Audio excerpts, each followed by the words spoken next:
Et avant de refermer cette édition, je vous emmène à Thiès, où un ancien fort colonial reconverti en musée raconte l'histoire d'un territoire aux identités multiples, du chemin de fer aux traditions culturelles en passant par les luttes oubliées. Le musée régional est devenu un carrefour de mémoire et d'éducation. Papa Bacardo nous y emmène.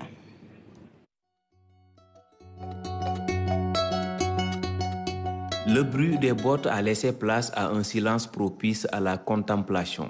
Autrefois fortifié en 1879, puis camp militaire du 12e régiment d'outre-mer, ce lieu s'est transformé en un espace dédié au savoir, à la transmission et à la sauvegarde de la culture locale. Il y avait souvent des coupes de route. Et ce sont ces coupes de route-là qui ont poussé l'administration à construire un poste de police à Pout, qui a été saccagé avant sa finition.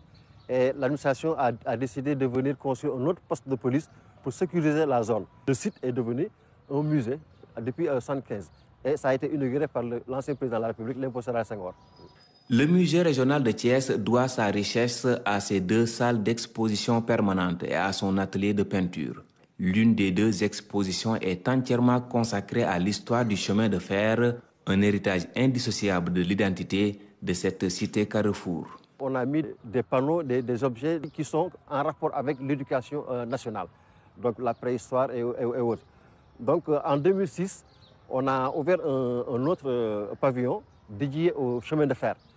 Donc pour le moment, on a 2 pavillons dédiés au chemin de fer et l'autre est dédié à l'ethnographie. Mais aussi, on a une petite galerie d'art. Dans l'atelier de peinture, Aruna Diarra règne en véritable maître des lieux.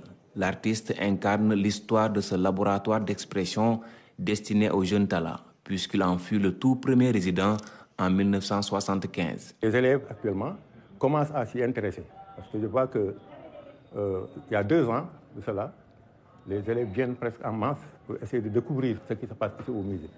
Et parmi eux, il y a beaucoup qui ont découvert ce qu'ils n'ont jamais imaginé. À travers les murs chargés d'histoire, c'est toute une mémoire qui se dévoile aux visiteurs curieux de découvrir l'âme de la région. C'est la première fois que je suis venu ici et j'ai trouvé des choses très importantes le musée là. Dans les écoles, on nous apprend plus que l'histoire des Français, comme la colonisation, la traite négrière. Et je disais que, comme nous, on est au Sénégal, on a des cultures. Pourquoi pas mettre ces cultures-là dans nos programmes? Parce qu'on en a vraiment besoin. Exceptionnellement, le musée s'apprête à accueillir une nouvelle exposition consacrée à la bataille fratricide de Samba Sadio.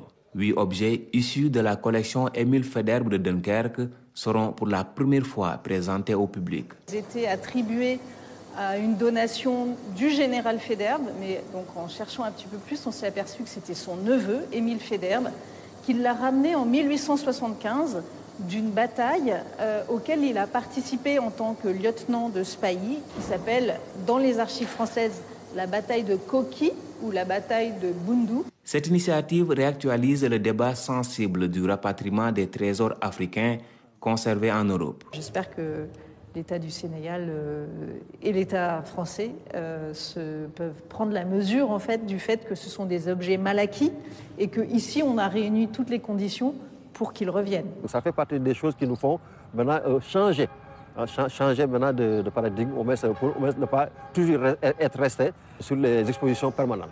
Malgré son riche patrimoine, le musée régional de Thiès fait face à de fortes contraintes. Financement limité, personnel réduit et défis importants en matière de conservation. Ce trésor d'histoire et d'identité locale mérite une sauvegarde urgente.